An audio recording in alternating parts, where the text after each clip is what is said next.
SSC 2022 ব্যাচের শিক্ষার্থীরা তোমাদের কভার পেজের একটা ভিডিও নিয়ে আমরা আজকে হাজির হলাম। এই ভিডিওতে আমরা দেখাবো যে কীভাবে তোমরা কভার পেজ লিখবে, কভার পেজ কীভাবে পূরণ করবে সেটি, এবং তোমরা কভার পেজটি কীভাবে ডাউনলোড করবে। আমরা হাতে কলমে সব কিছুই দেখাবো আজকের ভিডিওতে। তো চলো ভিডিওটি শুরু করা যাক। প্রথমেই আমরা দেখতে পাচ্ছি যে কভার পেজটি, এই কভার পেজটি তোমরা কীভাবে পূরণ করবে সেটি হচ্ছে আসল কথা। এবং এই কভার পেজটি দেখো এখানে লেখা আছে মাধ্যমিক উচ্চশিক্ষা অধিদপ্তর বাংলাদেশ ঢাকা।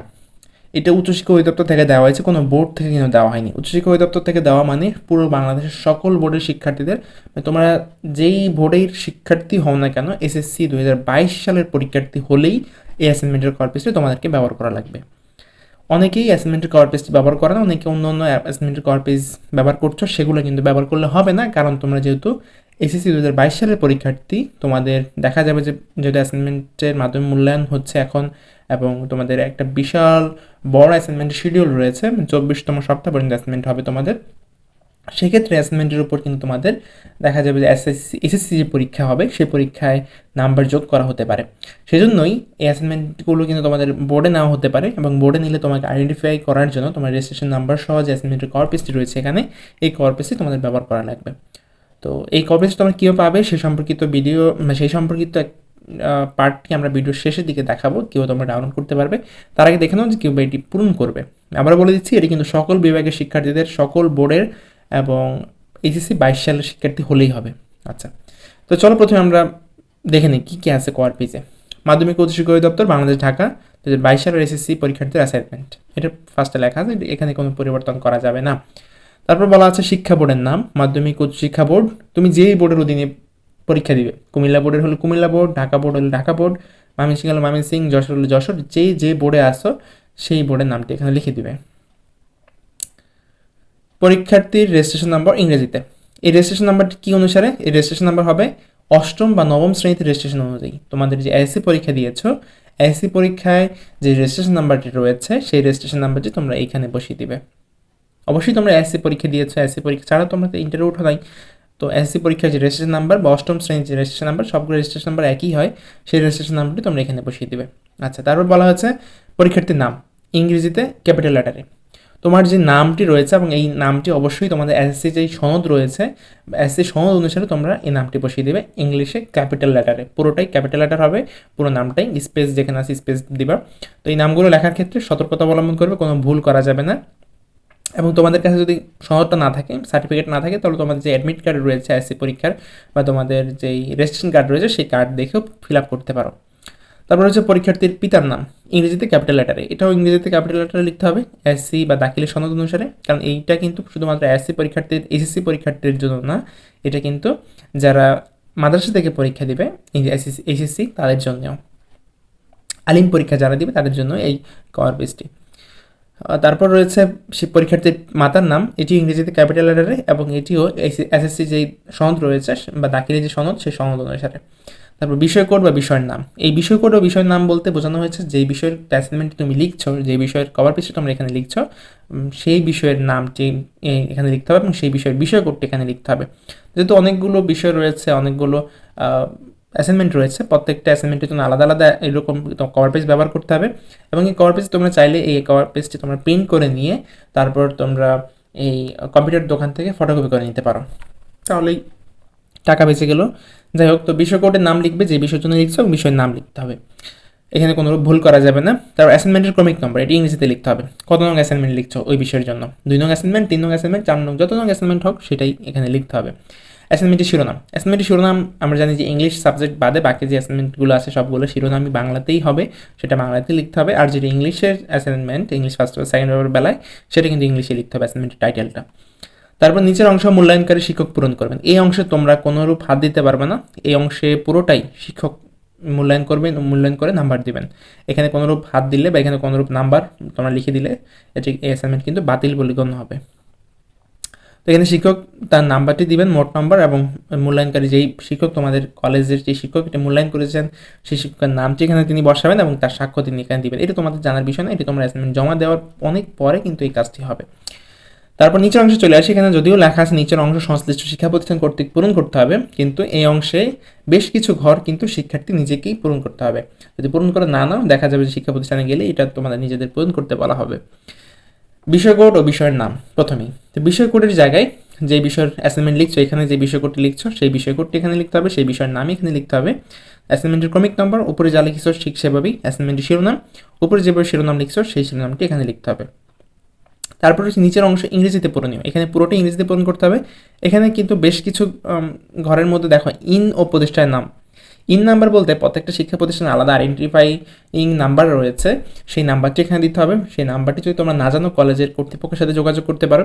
তোমরা যখন কলেজে ভর্তি হয়েছিলে তখন কিন্তু ইন নাম্বার দিয়েই ভর্তি হয়েছিলে, প্রত্যেকটা কলেজে আলাদা আলাদা ইন নাম্বার রয়েছে। সেই ইন নাম্বারটি জেনে এখানে ইন নাম্বারটি বসাবে এবং কলেজের নামটি লিখবে, এবং কলেজের নাম অবশ্যই ইংরেজিতে পূরণ করতে হবে, কারণ বলা হয়েছে নিচের অংশ ইংরেজিতে পূরণীয়, প্রত্যেকটা অংশ কলেজের নাম ইংরেজিতে পূরণ করতে হবে। তারপর পরীক্ষার্থী রেজিস্ট্রেশন নম্বর। রেজিস্ট্রেশন নম্বর বলতে এখানে যে রেজিস্ট্রেশন নাম্বারটি বসিয়েছ অষ্টম বা নবম শ্রেণীর রেজিস্ট্রেশন অনুযায়ী সেই রেজিস্ট্রেশন নাম্বারটি এখানে বসিয়ে দিবে। তারপর পরীক্ষার্থীর এসএসসি পরীক্ষার রোল নম্বর।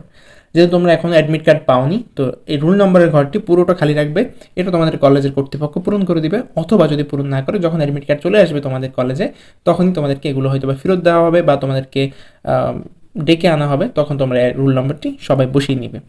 আচ্ছা, প্রতিষ্ঠান প্রদানের স্বাক্ষর ও সিল।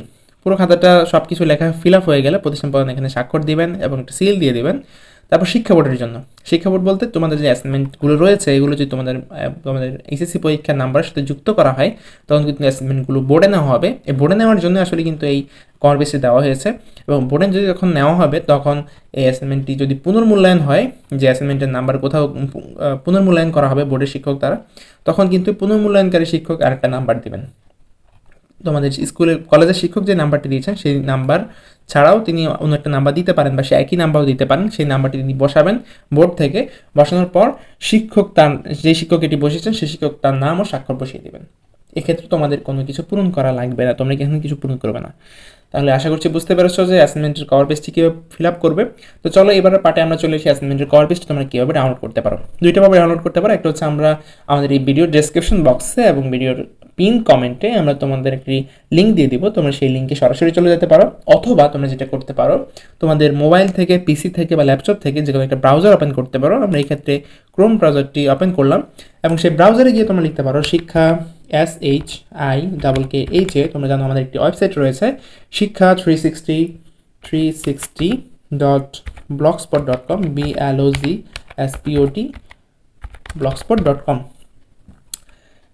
তোমরা যদি ভিডিওটি ক্লিয়ার না দেখতে পারো তাহলে তোমরা যেটা করতে পারো ভিডিওর সেটিংসে গিয়ে ভিডিওটিকে 720 পিক্সেল অথবা 1080 পিক্সেলে ভিডিওটি প্লে করতে পারো, তাহলে তোমরা ক্লিয়ার স্ক্রিনটি দেখতে পাবে। তো চলো এবার আমরা কি করব, এই যে ওয়েবসাইটের নাম লিখলাম সেটাতে আমরা এন্টার চাপ দিলাম। এন্টার চাপের সাথে সাথে আমাদের ওয়েবসাইটে প্রবেশ করলো। এবার আমরা কীভাবে আমরা অ্যাসাইনমেন্টের কভার পেজটি পাবো, দেখো এখানে অ্যাসাইনমেন্ট অ্যান্সার 2022 নামে একটি ট্যাব রয়েছে। সেই ট্যাবে আমরা যদি মাউসটা কার্সার করি তাহলে তোমরা দেখতে পাবে এসএসসি 2022 অ্যাসাইনমেন্ট নামে একটি পয়েন্ট রয়েছে, এটাতে ক্লিক করতে পারো। অথবা তোমরা যেটা করতে পারো নিচের দিকে আসলে তোমরা দেখতে পাবে এসএসসি 2022 অ্যাসাইনমেন্ট অ্যান্সার নামে একটি ট্যাব বার রয়েছে, মেনু বার রয়েছে। এই মেনু বার আন্ডারে তোমরা SSC 2022 assignment cover page PDF download এইটি তোমরা ক্লিক করবে। তোমরা ভুলেও এসএসসিটা ক্লিক করবে না, কারণ এসএসসি 2022 সালের পরীক্ষার্থীদের অ্যাসাইনমেন্টের কভার পেজ। তোমাদের এসএসসি 22 কভার পেজ আমরা যখন ক্লিক করলে এই সম্পর্কিত যে পিডিএফ ফাইল ডাউনলোড করার জন্য যে অপশনটি রয়েছে সেখানে আমরা চলে আসবো, এবং একটু নিচের দিকে যখন আমরা স্ক্রল করব তোমরা চাইলে এগুলো পড়ে নিতে পারো। নিচের দিকে স্ক্রল করলে আমরা দেখতে পাবো অ্যাসাইনমেন্টের ভিডিও, যে ভিডিওটি আমরা এখন দেখাচ্ছি সেই ভিডিওটি এখানে লিঙ্ক আকারে দেওয়া থাকবে। যদি তোমরা কথা না বোঝো আবার তোমরা এই ভিডিওতে ক্লিক করে ভিডিওটি আবার প্লে করতে পারবে। তারপর রয়েছে আমাদের এই কভার পেজের একটি নমুনা পেজ। এই স্যাম্পলটা তোমরা ডাউনলোড করবে না, কারণ এটি ডাউনলোড করে এখানে কিন্তু আমাদের যে ওয়েবসাইটে রয়েছে ওয়েবসাইটের লোগোগুলো এখানে অ্যাড করা আছে, তোমরা এটি ডাউনলোড করে কোনো লাভ পাবে না। এটা জাস্ট তোমাদের দেখার জন্য যে অ্যাসাইনমেন্টের কভার পেজটি কীরকম হতে যাচ্ছে। তারপর একটু নিচে চলে আসবে, নিচের দিকে আসলে তোমরা দেখতে পাবে এখানে 30 seconds to wait, ডাউনলোড নাও এই অপশনটি পাবে। এখানে তোমাদের 30 সেকেন্ড ওয়েট করতে হবে। তো ডাউনলোড নাও অপশনে ক্লিক করার পর তোমরা দেখবে এখানে কাউন্ট ডাউন একটা টাইমার রয়েছে। এই টাইমারটি আগে 30 সেকেন্ড ছিল, এখন কিন্তু কমতেছে। এটা কমে যখন এই টাইমারটা যখন চলে যাবে তখন কিন্তু এখানে ডাউনলোড অপশনটি এনেবল হবে, তার আগে এখানে ডাউনলোড অপশনটি এনেবল হবে না। এবং ডাউনলোড অপশনটি এনেবল হওয়ার পর তোমরা যখন এখানে ক্লিক করবে ডাউনলোড অপশনে, তখন তোমাদের পিসি থেকে করো বা ল্যাপটপ বা মোবাইল থেকে যেখান থেকে করো সেখানে কিন্তু ডাউনলোড ফোল্ডারে তোমাদের এই পিডিএফ ফাইলটি সেভ হয়ে যাবে পিডিএফ আকারে। এবং তোমরা চাইলে যে কোনো জায়গায় নিয়ে সেটাকে প্রিন্ট করে নিতে পারো। দেখো আমাদের টাইমারটি 30 সেকেন্ড হওয়ার পর ডাউনলোড HSC 2022 কভার পেজ এই লেখাটি কিন্তু চলে আসলো। এবার যদি আমরা এটাতে ক্লিক করি, ক্লিক করার সাথে সাথে দেখো আমাদের পেজটি লোড হচ্ছে এবং লোড হওয়ার সাথে সাথে আমাদের এই নিচের দিকে দেখো HSC 2022 কভার পেজ PDF এটা কিন্তু ডাউনলোড হয়ে গেল।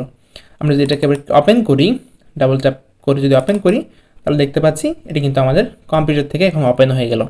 ওকে, এবং এখন তোমরা চাইলে যে কোনো জায়গা থেকে প্রিন্ট করে নিতে পারো। আশা করছি বুঝতে পেরেছো। যদি ভিডিওটি ভালো লাগে তাহলে বেশি বেশি বন্ধুর মাঝে শেয়ার করে দিবে, যাতে তোমার বন্ধুরা দেখে উপকৃত হতে পারে। আর তোমরা কে কোন জেলা, কে কোন কলেজ থেকে ভিডিওটি দেখছো সেটি অবশ্যই কমেন্ট সেকশনে জানিয়ে দাও। ভিডিওটি ভালো লাগলে একটি লাইক দাও, বেশি বেশি বন্ধুর মাঝে শেয়ার করে দাও। আজকের মতো এখানে আমরা বিদায় নিচ্ছি। ধন্যবাদ সবাইকে।